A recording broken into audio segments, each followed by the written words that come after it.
अस्सलाम वालेकुम 10th class. जैसा कि आप लोग जानते हैं कि आज जुम्मतुल मुबारक है, तो इसी हवाले से आप ज़्यादा से ज़्यादा दुरूद पाक की तिलावत करें, दुरूद पाक आप सल्लल्लाहु अलैहि वसल्लम पे भेजें। अल्लाहुम्मा सल्लि अला मुहम्मदिन व अला आलि मुहम्मदिन कमा सल्लैता अला इब्राहीम व अला आलि इब्राहीम इन्नका हमीदुम मजीद। अल्लाहुम्मा बारिक अला मुहम्मदिन व अला आलि मुहम्मदिन कमा बारकता अला इब्राहीम व अला आलि इब्राहीम इन्नका हमीदुम मजीद। 10th क्लास, आज का हमारा जो टॉपिक है डिस्कशन का वो है इलेक्ट्रोस्टैटिक इंडक्शन। इलेक्ट्रोस्टैटिक इंडक्शन क्या है? सबसे पहले हम इसको डिफाइन करेंगे। In the presence of charge body an insulator conductor develops a positive charge at one and and negative charge at the other and. This process is called electrostatic induction. हाँ जी, charge body mean चाहे वो positively charge हो या negatively charge body हो, आप उसको किसी conductor या इंसुलेटर के करीब लेके जाएंगे तो उसके एक एंड के ऊपर पॉजिटिव चार्ज आ जाएगा और दूसरे एंड के ऊपर नेगेटिव चार्ज आ जाएगा। ये जो सेपरेशन है चार्ज की, इसको हम कहते हैं इलेक्ट्रोस्टैटिक इंडक्शन। तो ये डेफिनेशन आपकी क्लियर हो जाएगी इस डायग्राम के जरिए। तो देखिए एक्टिविटी 13.4 आप लोग देखेंगे। Bring two metal spheres A and B and fix them on insulated stand such that they touch each other। ये दो हमारे पास क्या है? हमारे पास दो मेटल स्फीयर्स हैं। ये मेटल ए बी और बी भी दोनों मेटल स्फीयर्स हैं। इनको हमने फिक्स किया एक इंसुलेटेड स्टैंड के ऊपर। इंसुलेटेड स्टैंड के ऊपर इनको हमने फिक्स कर दिया है। इस तरह से फिक्स किया है कि ये दोनों इसकी जो हमारे पास सरफेसेस हैं वो एक दूसरे को टच कर रही हैं। तो ए डायग्राम में दोनों सरफेसेस एक दूसरे को टच कर रही है हमारे पास, ठीक है। अब वही उसने कहा कि जो चार्ज बॉडी इंसुलेटर कंडक्टर के करीब लेके आए, मैं पॉजिटिवली चार्ज बॉडी इन दोनों के करीब लेके आया हूं। ये दोनों सरफेसेस जो एक दूसरे को टच कर रही थी। बच्चे, इसी एक्टिविटी के जरिए डेफिनेशन क्लियर हो जाएगी आप लोगों की। गौर के साथ देखना है कि हमारे पास दो मेटल सरफेसेस हैं, दोनों एक दूसरे को टच कर रही हैं और वो इंसुलेटेड स्टैंड के ऊपर पड़ी हैं। हम एक चार्ज बॉडी लेके आए। कौन सी चार्ज बॉडी है? पॉजिटिवली। ये कौन सी बॉडी है? पॉजिटिवली चार्ज, पॉजिटिव चार्ज है इसके ऊपर। जैसे ही हम इन मेटल स्फीयर्स के करीब लेके आएंगे तो इसके एक एंड के ऊपर अब पॉजिटिव चार्ज है, तो यहां पर कौन सा आएगा? इलेक्ट्रोस्टैटिक इंडक्शन के जरिए पॉजिटिव चार्ज इनमें से नेगेटिव चार्ज को अपनी तरफ क्या कर लेगा? अट्रैक्ट कर लेगा और पॉजिटिव चार्ज जो है पॉजिटिव चार्ज को रिपेल करेगा। Because unlike charge attract each other and like charges repel each other. अब ये हमारे पास पॉजिटिव पॉजिटिव को रिपेल करेगा और पॉजिटिव नेगेटिव को अपनी तरफ अट्रैक्ट करेगा। तो इसका मतलब है एक एंड के ऊपर कौन से चार्ज आ गए हमारे पास? नेगेटिव, क्योंकि पॉजिटिवली हमने प्लेट लेके आए, पॉजिटिवली हम एक रॉड लेके आए हैं, तो यहां पर नेगेटिव चार्ज आएगा। इसके दूसरे एंड के ऊपर पॉजिटिव चार्ज। पॉजिटिव पॉजिटिव को रिपेल करता है, इसलिए वो दूर भाग गए, और जो पॉजिटिव नेगेटिव को अपनी तरफ अट्रैक्ट करता है, इसलिए ये इसके करीब आ गए। ये जो हमारे पास सेपरेशन है चार्जेस की, इसको हम इलेक्ट्रोस्टैटिक इंडक्शन बोलते हैं।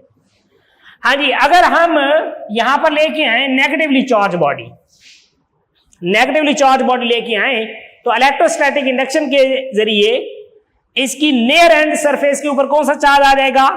पॉजिटिव। और फार एंड के ऊपर कौन सा चार्ज आएगा? नेगेटिव। बिकॉज नेगेटिव नेगेटिव को रिपेल करेगा, लाइक चार्जेस है, और पॉजिटिव नेगेटिव को अट्रैक्ट करेगा, ये अनलाइक चार्जेस है। तो ये हमारे पास सेपरेशन हो गई, ठीक है। अब हम चाहते हैं कि इनके ऊपर जैसे पॉजिटिव चार्ज है, ये पॉजिटिव चार्ज रहे, इसके ऊपर नेगेटिव चार्ज है तो नेगेटिव चार्ज रहे, और ये अलग अलग भी हो जाए। क्योंकि अगर आप रॉड को पीछे हटा लेंगे, जैसे ये पड़े हैं, रॉड को रिमूव करेंगे तो दोबारा से बॉडी वैसे न्यूट्रल हो जाएगी, क्योंकि पॉजिटिव और नेगेटिव चार्ज की क्वांटिटी दोनों में सेम है। तो हम पहले क्या करेंगे? ये रॉड इसके करीब ही रहेगा, नेगेटिव चार्ज इसके रॉड के करीब ही रहेगा। इसको हम क्या करेंगे? रिमूव कर लेंगे साइड पे। ये हमने रिमूव कर लिया। जब रिमूव कर लिया, इसके ऊपर नेगेटिव चार्ज है, अब इसके ऊपर कौन सा है? पॉजिटिव चार्ज है। अब रॉड को आप लोग हटा लें। अगर पहले आप लोग रॉड को हटा लेंगे तो फिर दोबारा से वही कंडीशन आ जाएगी जैसे हमारे पास पहले थी। तो ये बात क्लियर हो गई यहां पे कि हम चाहते हैं कि ए के ऊपर पॉजिटिव चार्ज ही रहे और बी के ऊपर नेगेटिव चार्ज ही रहे।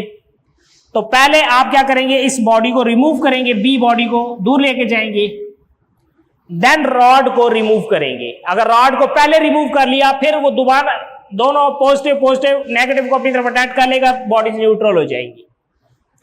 तो ये हमारे पास था इसकी इलेक्ट्रोस्टैटिक इंडक्शन। इसी को यूटिलाइज करते हुए हमने इलेक्ट्रोस्कोप के बारे में पढ़ना है कि इलेक्ट्रोस्कोप क्या है, किस पर्पस के लिए इस्तेमाल किया जाए। आज हम इलेक्ट्रोस्कोप के बारे में पढ़ेंगे और उसकी डायग्राम को एक्सप्लेन करेंगे और उसकी डेफिनेशन वगैरह देखते हैं कि इलेक्ट्रोस्कोप क्या है, इसका क्या पर्पस है।